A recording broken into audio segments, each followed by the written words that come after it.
poursuivre pour confiner malin avec un adjectif, quelque chose qu'on reproche beaucoup en ce moment aux autres, c'est l'incivilité. Donc, on va reprendre notre petit jeu. Comment sortir de l'incivilité une ressource positive pour nous et pour nos relations? Je pose que je pense du mal de celui qui est incivil. Okay. Si je pense du mal de celui qui est incivil, ça veut dire que je cherche à être l'inverse. Qu'est-ce que c'est que l'inverse de l'incivilité? C'est d'être poli, d'être respectueux des règles en place en ce moment, des règles notamment qui concernent le confinement. Alors je vais mettre ici, moi je vais essayer d'être respectueux des règles. Respectueux des règles sociales en vigueur pour le confinement. Ok, très bien. Donc je vais m'efforcer à être respectueuse des règles. Plus je vais m'efforcer d'être respectueuse des règles, plus je risque d'amplifier ce comportement.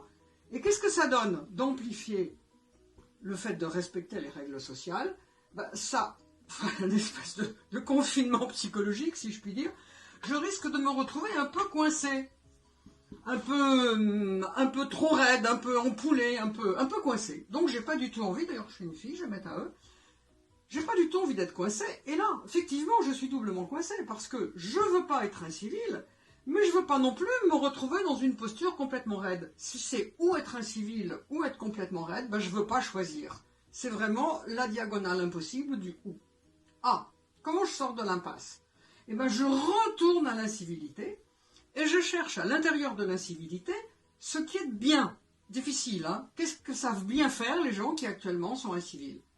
Je réfléchis un coup, je passe derrière et je me dis, oui, finalement, les gens incivils, ils s'autorisent une zone de liberté, peut-être bien trop grande dans le contexte actuel, mais n'empêche qu'ils s'autorisent une zone de liberté. Donc si moi j'extrais le positif de l'incivilité, je vais peut-être dire, c'est une petite zone de liberté. Je vais mettre zone de liberté, hein. On va faire vite. Hein. Ok, du coup là, ça va être bien mieux.